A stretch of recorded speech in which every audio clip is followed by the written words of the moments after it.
Have you ever thought about the cards that you've been dealt?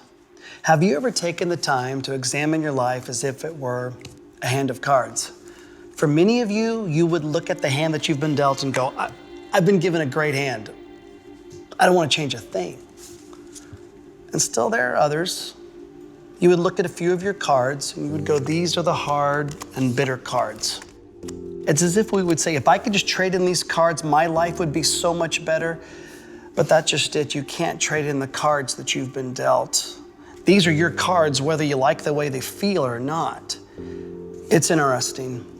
The people that we want validation from, the people we want to like us, the people we want to impress, we hide these uglier cards behind the more noble, significant, prettier cards. These are the cards that we want people to see. These are the cards that we've based so much our identity on. It's human nature, I guess. But deep down, we know the cards that we've been dealt. There's no escaping it. It's who we are.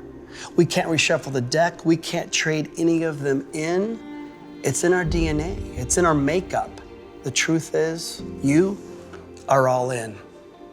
But what if we stopped? What if we stopped and just took some time to look at the hands that we've been dealt?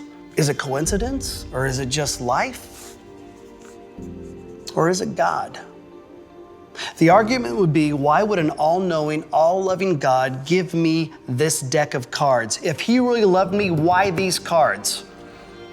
And these are the cards of pain, of chaos, of guilt, of hurts, of hang-ups, of habits. And amongst this deck, for some of you, there are some really cruel cards. Cards of rejection, depression, addiction, abuse, and the card that none of us can escape from.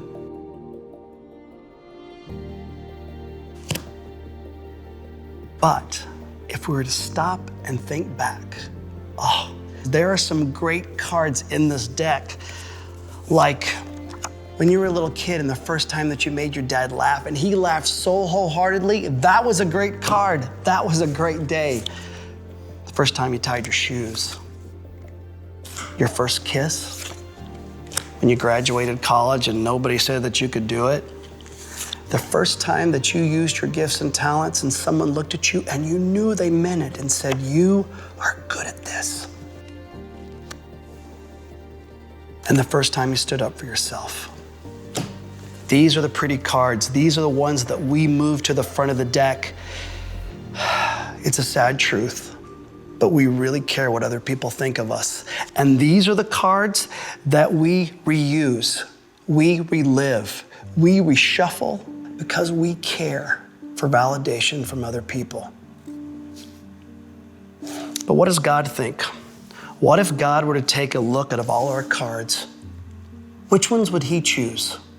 More than likely, they would not be the prettier, significant cards, but they would be an array of both good and bad cards. So you see, he wants to use the most heart-wrenching cards as much as he wants to use the cards that have brought you peace and joy.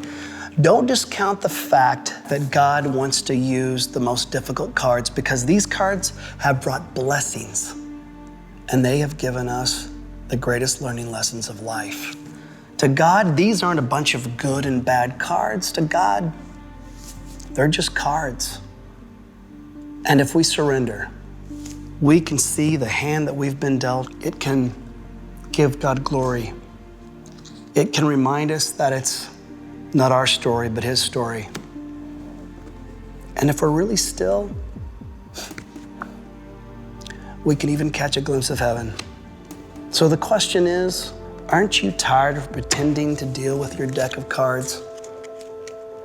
Aren't you wore out trying to hide behind some of the more glamorous cards? Doesn't it shortchange God with the story of our life? To him, you have been given the greatest hand that you could ever imagine.